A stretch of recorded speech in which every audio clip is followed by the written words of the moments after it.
Oh, yeah, baby. We've been waiting for this one for a while. A New York Jets legend is about to grace our airwaves. Nick friggin' Mangold. We'll talk about, of course, his legendary career and his legendary second act of his career. More on that in just a second. Let's roll, baby.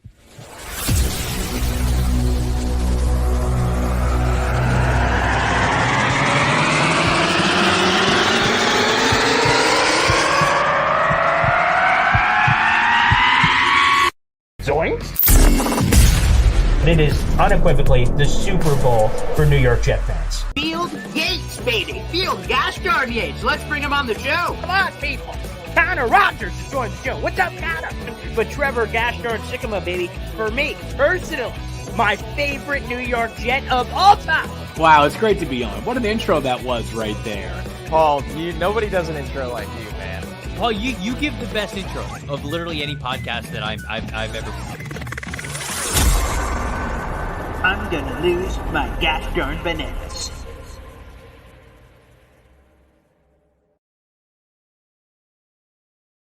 What's up, everybody? Paul Eston Jr., a.k.a. Boy Green. I'm the New York Jets digital reporter for Heavy.com. Let's get right into it. We got a special guest for the very first time on the show. A New York Jets legend, baby, and a fellow bearded enthusiast. So let's bring him in. Nick friggin' Mangold here on the show. What is up, Nick? How we doing today? I'm fired up, Nick, because first off, of course, Nick friggin' Mangold, of course, but Nick. Please. Yeah. Mangold 74 BBQ. Let's look at this, baby. Yeah, let's get some of that action on screen, huh? Mm-hmm. Look at this. Beautiful looking. Yes, this is nice. And Nick, if I read this correctly, again, more details at mangold74barbecue.com here, that you kind of mirror the sauces to your children. That's kind of like some of the inspiration behind some of what I have here in my hands. Is that correct? Yeah, so that was kind of where we got after I made the first one, the original. And then we got into the whole process of like, ooh, let's do barbecue sauce and have fun with it and everything. I was like, well, I have 4 kids. Why not try to come up with 4 sauces? And so it's one of those things that it just kind of grew organically.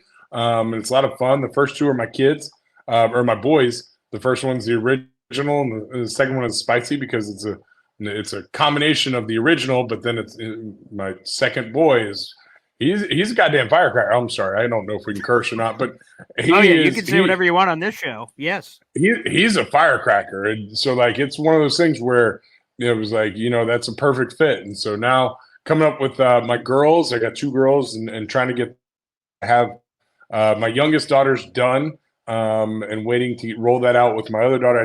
The honey barbecue is a tough flavor to hit because you want to get the taste of the honey, but you don't want it too sweet.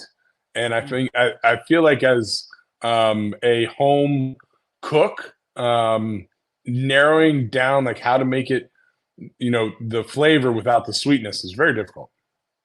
Well, it's something it seems like in my research of this product and looking into it, seems like you're someone that is prideful of putting this together and you putting your name on this and wonderful beard as well as part of the logo here. Very nice. Is that as you put this as a part of the equation, you didn't want to just pump out any honey barbecue. If you're going to put your name on it and you're going to be representing this and this is your business of choice, that you want it to be right. That's kind of what I'm pulling there from your commentary, that you want to make sure it's right when you crank out some of these other sauces.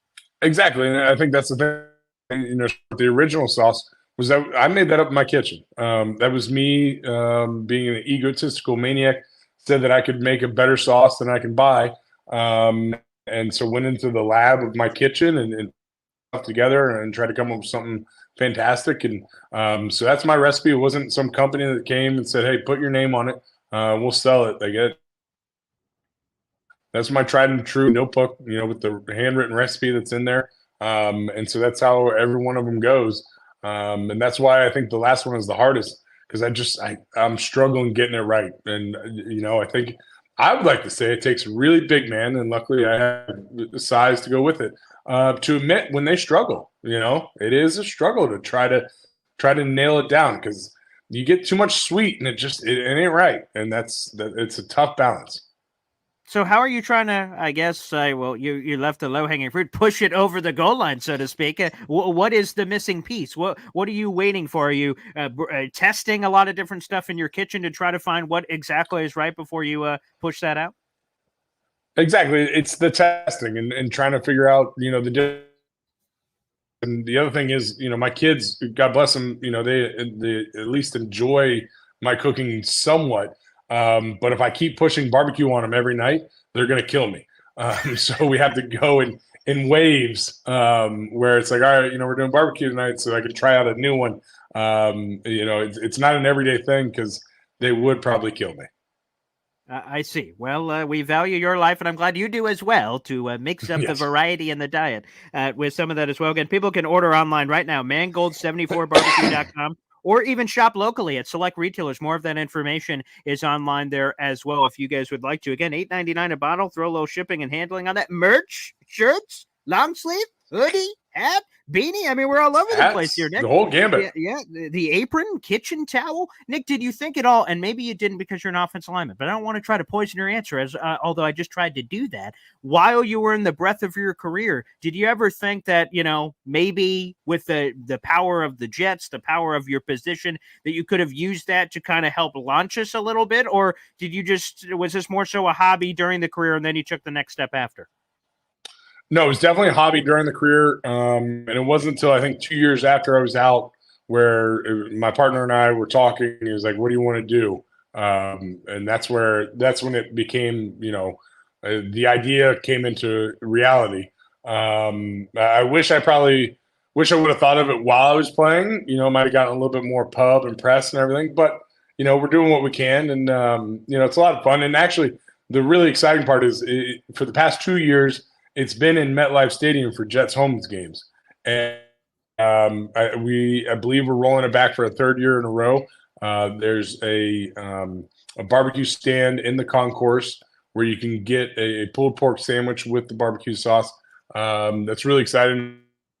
Do more content with them to pump it up a little bit more, but it's neat to be able to say, hey, listen, this is something that I enjoy, and I get to share it with everybody. And so to have it in the stadium, where you can get 80,000 people coming through and say, hey, I want to try that, is pretty special.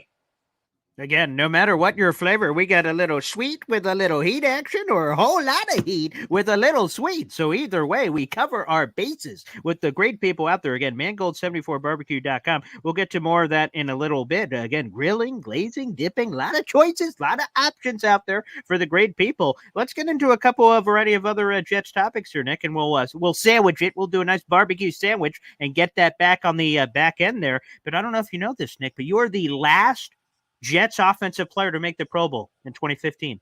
Not sure if you're aware of that fun fact, if you were. But that's a fun fact, but also a sad fact. Yes. Right. we need a little bit more offense. Although, I think Wilson has a chance to eclipse everything. He is a fantastic player. So I'm hoping he gets his due as it comes along. Because I'm not biased because of my Ohio State connection. I swear. But he is he's a great receiver. He's a great person. So I'm hoping he can take that mantle soon.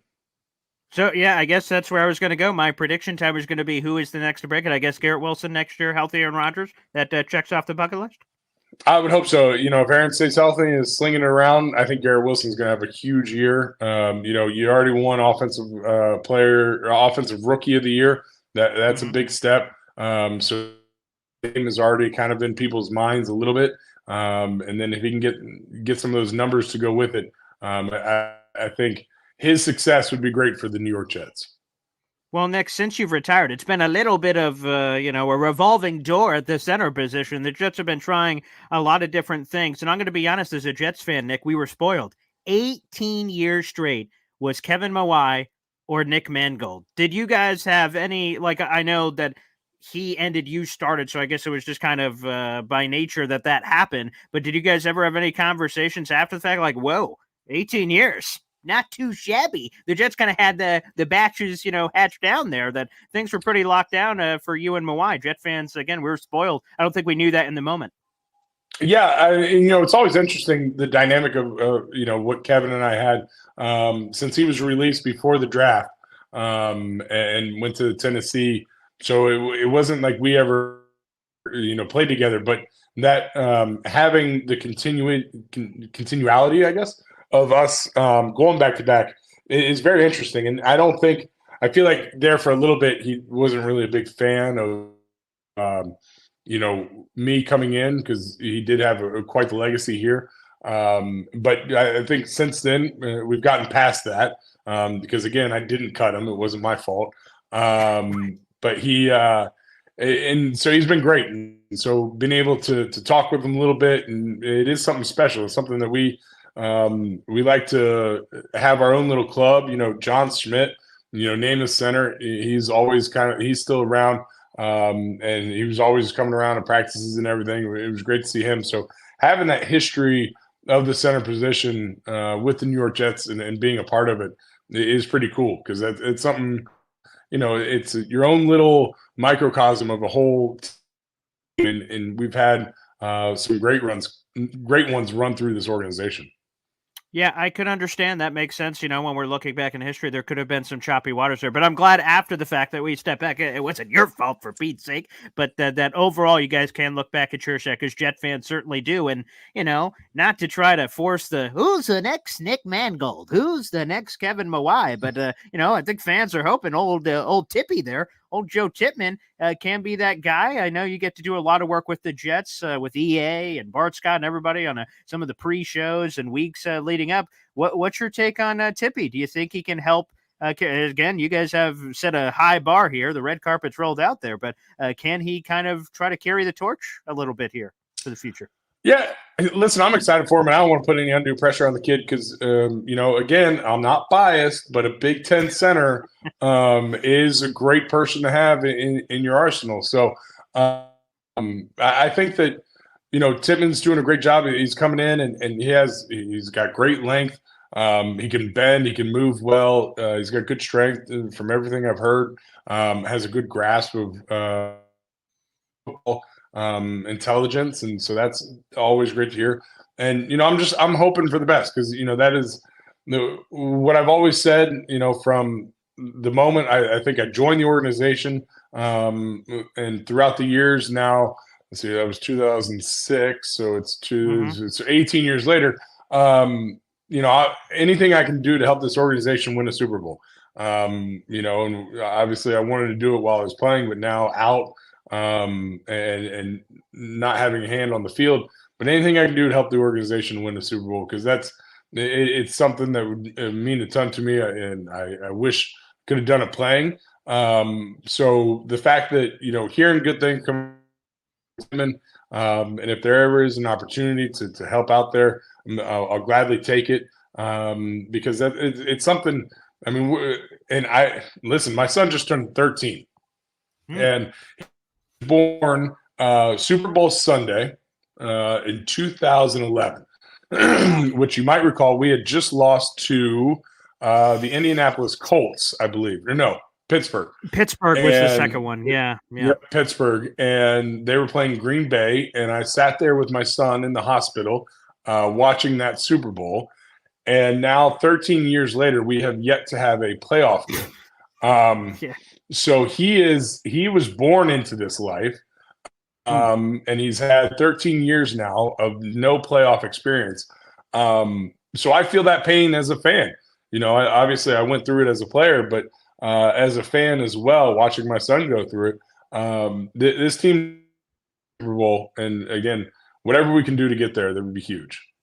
Nick, is there any thought that, because Jets, Aaron Rodgers, we go to the playoffs next year, kind of I guess he'll probably be a little heavier than a baby, but, kind of Simba, Lion King holding him out to the MetLife, Jet fans kind of holding him up there to show him his first playoff experience, a home game, no less. Maybe we could get that happening. You probably still lift weights. You could probably still get him up there. It'd be great. I mean, I don't know if I'd be able to pick them up. I've gotten old and crusty these days, but I never got to experience a home playoff game, right. And so I can't imagine.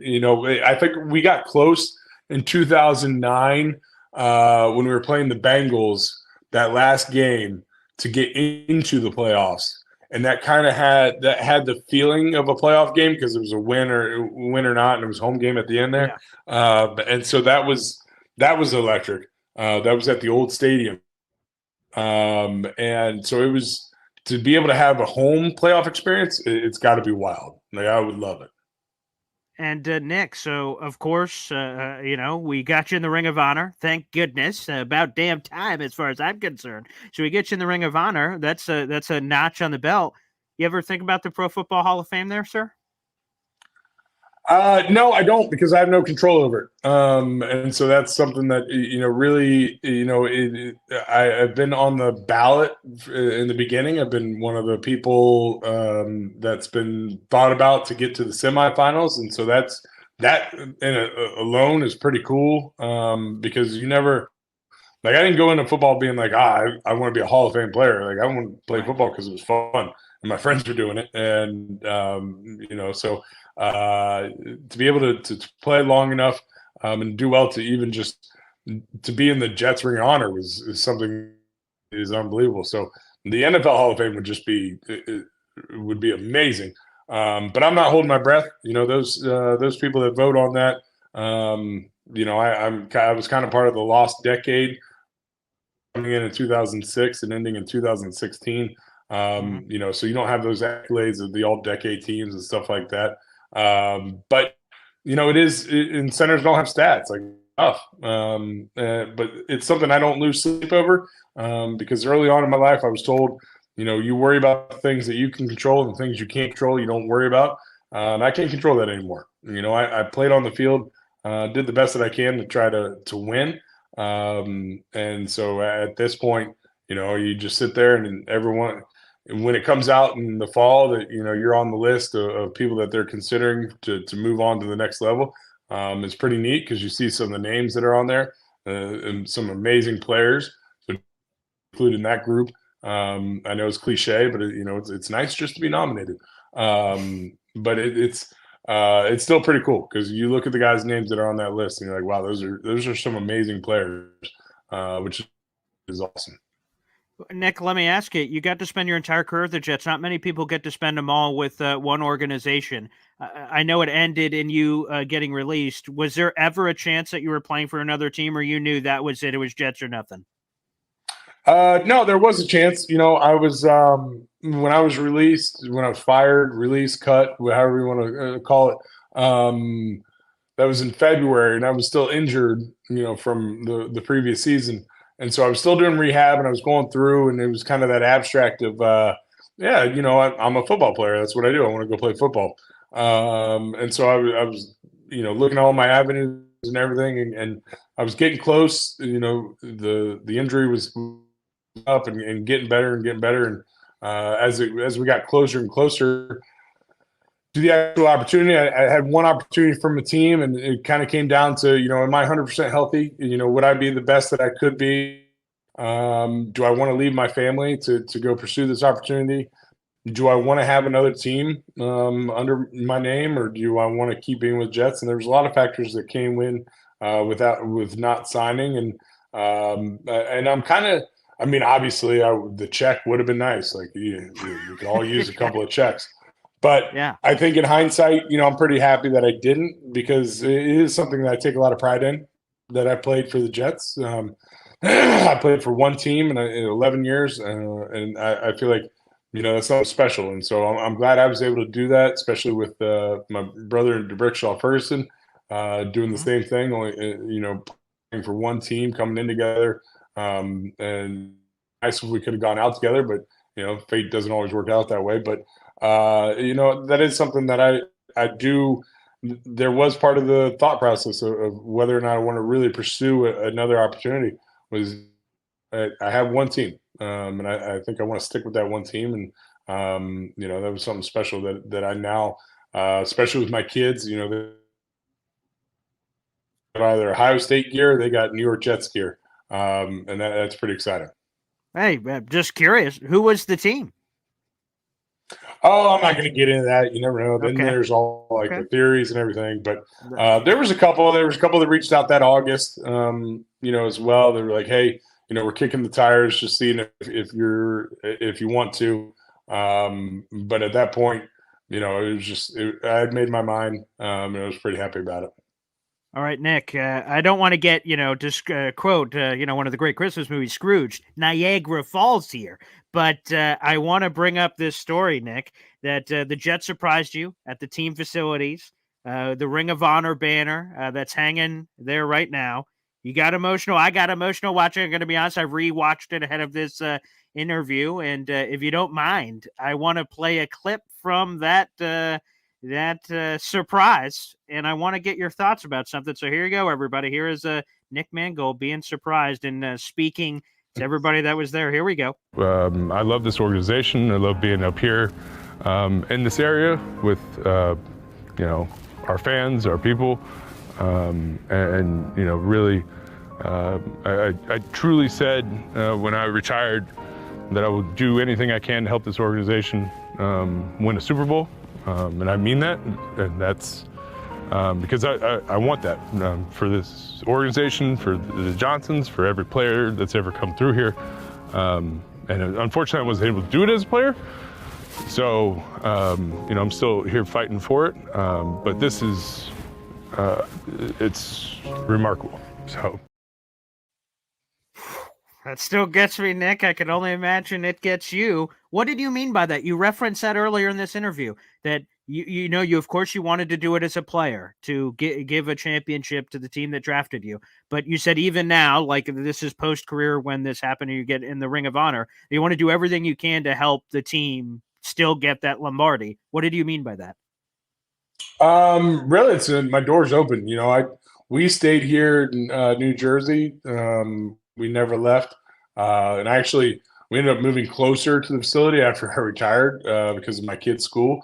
And so I'm here, and my door's always open. If anyone from the organization, and I do the content and I help where I can and everything. And if there's any little thing that ever comes up, I always try to be available. And so I think that's the main thing. Like those people in the building, like when you saw them, like to me, I was surprised, obviously. And, like I had no idea. And like that, I think the big thing was like the banner, because we've had thousands of practices in the facility there, and so you sit there and you stare, like as you're in stretch lines or whatever, or you're in the middle of a drill and it's water break, you're staring at the guys that are up there. So to see my picture up there with those guys was pretty special. And then you see all the people in the organization and all the people that are behind the scenes, because I think a lot of times we as fans, you look at, well, there's the guys on the field, the coaches, and that's it. But there's so many other people behind the scenes that do so much work, that put just as much effort into whatever their job is as the guys on the field and the coaching staff. So I think it would just mean a lot. It's been a while and everything, and it would be something special. And I think it was just reiterating the message that I've had forever, is that my door's always open for anything I can do. Physically, my kids have destroyed me, and I can't play anymore. But anything else is on the table. But yeah, I feel like I've gotten more injured not playing than I did when I was playing. Wow. So thank you to the children for waiting till post-career, I guess, for that. Your body probably can't tell the difference of pre or post, but from a Jet fan perspective anyway, appreciate waiting for post. But Nick, let me ask you, because, I imagine it was cool to be able to retire and then spend a lot more time with your family. You got a wonderful, beautiful family, 4 children. Like, you got a lot going on there. But I got to imagine after a while, the honeymoon period kind of moves on. Your wife's like, what the hell? Why are you still here? The kids, like, come on, Dad. Like, let's get out of the house here. Could that lead to Jets coaching, front office, perhaps? You never know. We've to get that point. So when I was done playing, my last year was 2016. My first year out of football was 2017. We only had 2018. We had our 4th, and she is now 5. Will be 6 in September. And I feel like the kids, and maybe my wife to a certain extent, is like, maybe you should find something to do. Like, you're here maybe too much. And so, we've been tossing around different ideas. I think, to me, I do love coaching. I've done youth sports and helping out with my kids and everything, which is a lot of fun. So I think I'm going to start looking into the coach and see where I can get to, just because I love the game of football. I very much enjoy waking up feeling good in the morning. So I don't miss playing football, but I still love the game, and it's such a beautiful game, and it's a beautiful opportunity for people to get out and do and be a part of. And so I think I might now, as my kids are getting older and they're getting tired of me, might push me into doing a little bit more in the way of coaching. Well, I don't make those decisions that one just said, but as far as I'm concerned, boop, doors open. Come on down, Nick friggin' Mangold, baby. We'll set up that line again to welcome you in. Slap you on the ass on the way in, brother. Oh, yeah. I don't think my resume of 3rd and 4th grade youth football will get me in the door, but it might open the door for like 8th grade football or maybe freshman of high school. You just got to level up a little bit. That's it. All right, a couple quickies here before we get you out of here, Nick. Again, the Mangold 74 barbecue, phenomenal. We got you guys can order it right now. It is you could ship it right to your house or again pick it up locally in several retailers that are around the block here and New Jersey and the like. I'm curious here, Mr. Nick Mangold, your thoughts on the tush push, brotherly shove. Are you for it, against? A lot of NFL people say get rid of that play, but wonder where you stand as a center. I'm kind of with Jason on this one, where it was what was his? And you said cursing was okay. I believe. Oh, yeah. Is it? Yes. I think what he came out afterwards and had a quote. It was like, anytime we called it, he was like "fuck my life" or something like that. Like, it was kind of just the rallying cry, because it looks terrible. I mean, I get the idea of it, and they do it so well, and obviously it works, but. Oh, that's a lot of pressure to put on the center. Not only get low enough and to have the blast off the ball, but then deal with the pile that's on top of you. And they seem, I truly believe that the Eagles ran it where they lived in we have 4 downs. Like, if it's 3rd and 7, if we get to 4th and 1, that's a win. Like, they weren't always going for the first down. They're like, you know what? If we get close enough to the 4th down, we got the tush. And so, you feel like every game it was like 3 or 4 times. So I feel like it would have been a little tricky, and I don't know if I would have loved it that much, but it worked. So in the end game, whatever works for the team, you do. And what's the thing here? Because the Jets, for whatever reason, the last couple of years, they can't do a QB sneak for the life of them. Fans are like, what the hell? We do it in Madden all the time. It seems almost automatic to make it happen. And us fans are like, what the? So I'm sure it's a little harder than us fans are saying. But what is the secret to a successful quarterback sneak? Because the Jets specifically, and there's been a couple of regimes over the last handful of years in terms of coaches, and they haven't been able to crack the code on a consistent basis. What is the secret to that? I think that there's two thought there. You have the one, it's the surprise attack, where you set up for a play, and then if you get the optimal look, you can just have your quarterback sneak through. And then the other one is where you're telling everyone knows, hey, this is where we're going. It's whether or not you can do it. And I think they have a great blend of a fantastic offensive line. They have a quarterback who I feel like I saw some stat said that he squats like 600 pounds or something. So you get those legs churning, and you see the guys behind him. It's well designed. I mean, they're not just standing there for looks. They're pushing. They get underneath the pads and add another added element of leverage.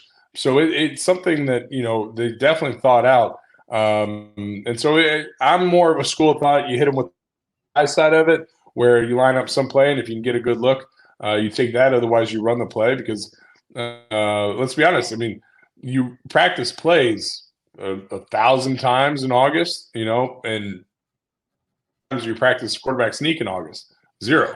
So I was just saying, like, you can. I'd rather run a play that I've done 1,000 times in August than one that I've never practiced. To me, that's I would much rather do that than, because I'm trying to think about it. And, looking back at it, I don't think we ever really practiced quarterback sneak. It was just, hey, push the guy in front of you and let's get a yard. Because I think coaches are always scared of the danger of running a live QB sneak. You don't want to hurt the quarterback. You don't want to get guys hurt and everything. So, yeah, I would always a surprise attack is a much favorable way for me with a play behind it. Well, and again, I mean, you mentioned that there are two schools of thoughts, right? Like the surprise attack, like, you're walking there, whoa, something jumps on your back, like, whoa, hey, where'd that come from? But also, you mentioned that there's also the play where the defense knows where you're running and the Jets know where they're running. The San Diego Chargers playoff game, play that they know what's coming, but they can't stop it. Getting some of those vibes, old Nick. Getting some of those vibes. Some of those vibes, and that worked because that was a play we practiced 1,000 times, and it was a cool thing of that game. Finishing it on the field, being able to say, "Hey, listen, you guys know what we're doing. We know what we're doing, but our will is greater than yours." And that was something special to be able to get that because that was hard fought, and it was something take a lot of pride in that as an offensive line that, hey, even if they know what we're doing, we can still do it. I'm going to be honest. I imagine that's how you became an offensive lineman in the first place. You get that thing that, like, hey, I'm going to do this. The defender, I don't want you to do this. Well, I'm going to do it anyway. And you just impose your will physically and say, hey, it's happening, brother. You're either going to hop on for the ride or get off the train, basically, I think. So, interesting. Yeah, I think so. I was a big I played both ways in high school. And I always enjoyed defense, but I think to me, going through it, I think luckily colleges saw that the offensive line might be a better calling for me. But I also think I gravitated to it better because there are strict rules in place for an offensive lineman. Like you do this, if this happens, then that happens, and it's kind of like the chess and everything. So there's a little bit more mental side to it, where the defense side is like see ball, get ball. And I think I like the mental challenge better. And so I think that's why I took the not only offensive line, but really fell in love with the center position because you're the second quarterback out there.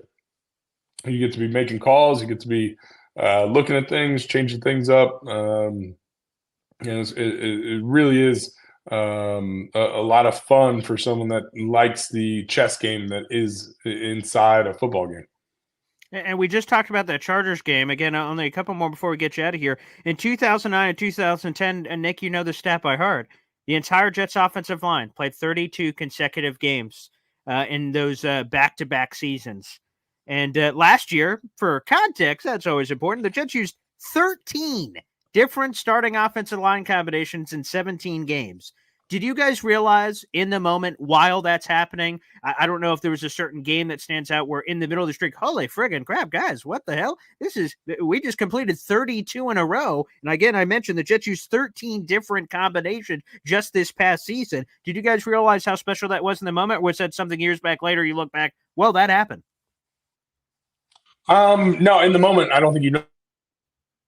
When you do look back, you realize, obviously we had amazing players on that offensive line between DeBrickshaw, Ferguson, Alan Faneca, Brandon Moore, and Damian Woody. And so you're playing with some amazing offensive linemen. But now looking back on it and you look at it, the continuity, Brandon and I were able to make calls without talking to each other. And that's something that you just get by having that time together. I found it crazy when they announced whatever number it was. I think we got up to, before I broke the streak, I think DeBrickshaw, Ferguson, and I played 76 straight games together before I got hurt. And so like that, to me, it was also something special. It was like, the fact that we're that long before one of us misses a game is a testament to, great luck, because some injuries are just stupid luck. But then B, how we prepared ourselves and how we worked and everything. And so it was, there's a lot of history intertwined with DeBrickshaw and I. And it's pretty neat that we can continue that on. So, yeah, I guess you just answered this next question. I was about to ask you, what's the secret Mangold 74 barbecue sauce? Wink. to that one? Is it the luck and the work and just the perfect balance of both of those in the right form and everything? The players' toughness. I'm sure you guys, despite the fact you guys played 32 straight, I'm sure it wasn't, wow, 100% healthy again in week 16. This is great. I'm sure you guys did battle through a lot of stuff. So I guess it is, again, the Mangold 74 barbecue secret sauce would be that combination of things. Yeah, it was. I think a big one is the always mentality: are you hurt or you injured? Those are two big differences. Hurt you can play, injured you can't.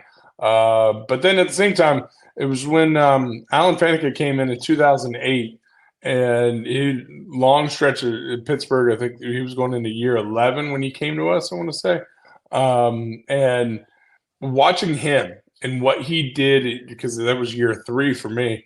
What he did to protect his body, the stretching, the hot tubs, the cold tubs, the massages, the different treatments, the ice packs, everything that he did to help him stay on the field, I think really took hold of DeBrickshaw and I, and seeing how he did it that late in his career. Maybe we could look into that. I mean, we were doing the chambers, the altitude chambers and everything. He had one of those.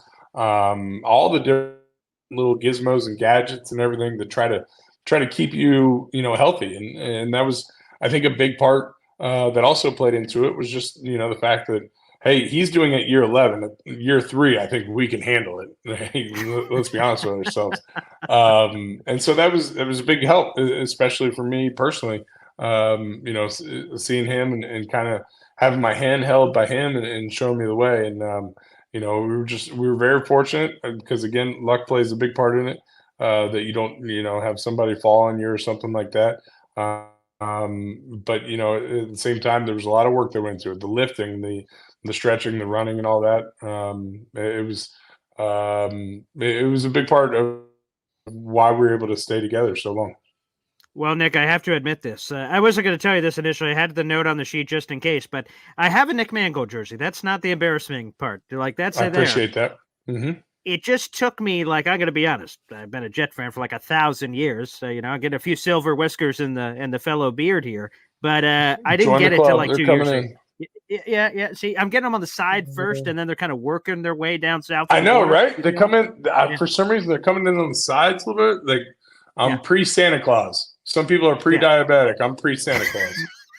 And I'm not doing just great. Hey, baby, you see those are happening. They're there. I'm not doing any coloring action. It just is what it is. Yeah. Hey, the beard is life. Just happening. And exactly. Well, the embarrassing part is I didn't get your jersey till 2 or 3 years ago. It kept being on the list. Ooh, gotta get it. And then whatever sexy new thing happened, right? Okay, here's where I've got 3 Brett Favre jerseys, right? 3 Brett Favre. Didn't get one Mangold to 2 years ago. You know what I mean? I'm kind of embarrassed to tell you to your face here, virtually, I guess. But that happened. So I just wanted to lay that out. Hey, listen, it's quite all right. We all move at our different time, and so I have no problem with that. But you saw came around, and so yes. I appreciate that, and thank you for the support. And if I have to say so myself, it is a good-looking jersey. It's not too shabby. Yeah, I like it. Not too shabby at all. We'll end on this.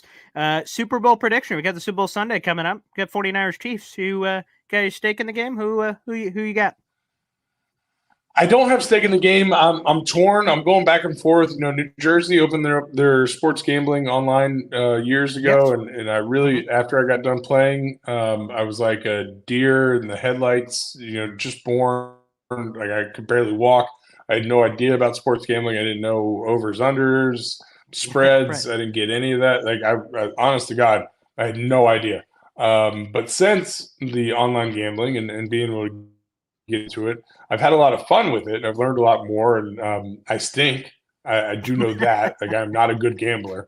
But I'm struggling on this one because the struggle I have is you have Patrick Mahomes, who's a fantastic player, and the Chiefs have a great defense.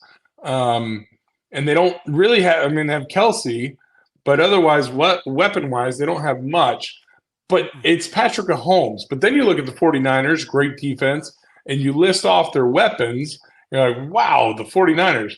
So how do you not go with the 49ers when you look at them just strictly on paper of the weapons that are available? But then you go back to, well, it's Patrick Mahomes. And so I've been tossing and turning. And today is Wednesday, so we have 3 more days to go, 4 more days, and I still don't know who I'm going with. Like I don't know. I don't know if I can root for the Chiefs just because I feel like they're starting to get to the dynasty level where we can say like, hey, they're having a run, we're a dynasty, and I feel like everyone kind of, unless you're like a diehard fan of a team that is in the dynasty run, everyone else hates them.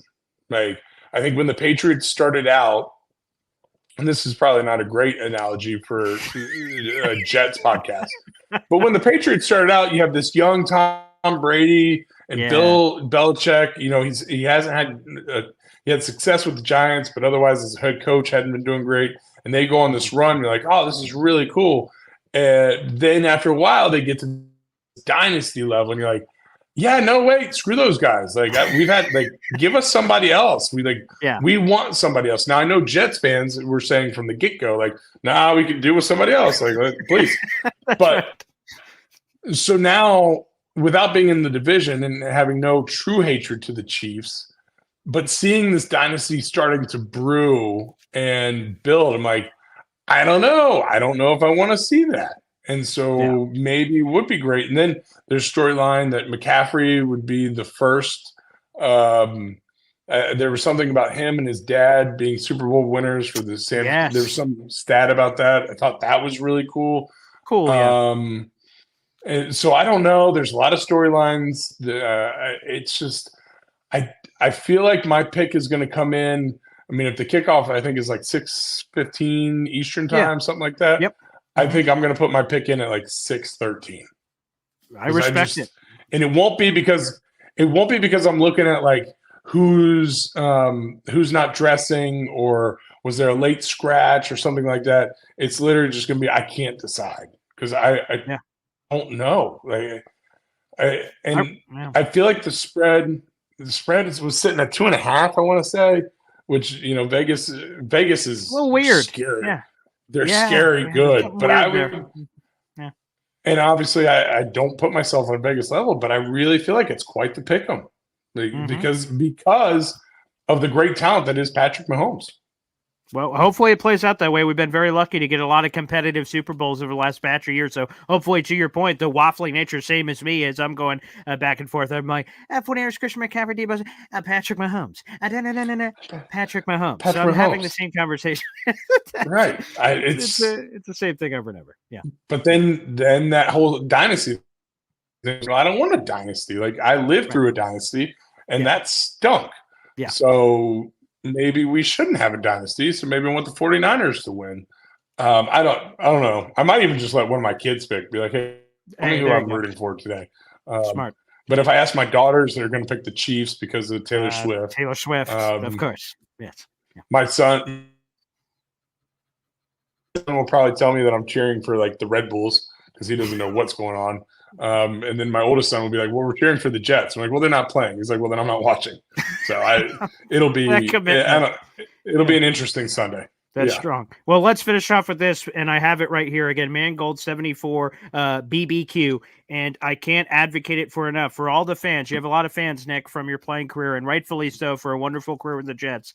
You had in my opinion, you had a Pro Football Hall of Fame career, baby, and I'm looking forward to hopping in the old minivan. I don't have a minivan, but the minivan to go to Canton, Ohio, baby, to watch that induction. But until we get there, we're trying to give you a Hall of Fame post career here, and I love what you're doing here, and I want people to do it. So again, Mangold74BBQ.com. You could order it right now. Support Nick Mangold in his next career and help this launch, because to be honest, Nick, you got a swift kick in the family jewels, baby. With COVID, that hit a lot of businesses. And when you decided to start this puppy up, a world's pandemic. Okay, here we go. Sprinkle that into the mix. So we need the wind in the sails. We need the juice. I think the way to do it is Jet fans. We rally And I think it's a beautiful place, a beautiful foundation to really gain even more traction on this, so more people know about this wonderful passion of yours in your post-football playing career. And I love it, and I appreciate that. It is. We did our first production rolled out March 23rd, 2020.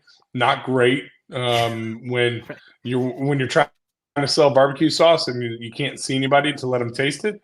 Doesn't work out so well. But what I do find cool though is every once in a while I'll be out somewhere and I'll get someone will shout to me, "Hey, Nick Mangold," and, usually it's a Go Jets or something like that. But then since starting the barbecue sauce, every once in a while, I love your barbecue sauce. And I feel like that warms my heart like no one's business, because that's something I created and made in my kitchen. And, I want people to enjoy it. So when someone says that, it gives me, I think, even that much more of a smile because someone else gets to enjoy it. So again, people, check out the website right now. It can ship to you. You can see it locally at a bunch of different retailers. I heard to mention them if there weren't so many because of all the gosh darn shelves it's on. So make sure you get it online, Mangold74barbecue.com. Nick, thanks, brother, for hopping on. This was awesome. Yeah, of course. Thanks for having me. I really appreciate it. Yeah, there he is. Nick Mangold.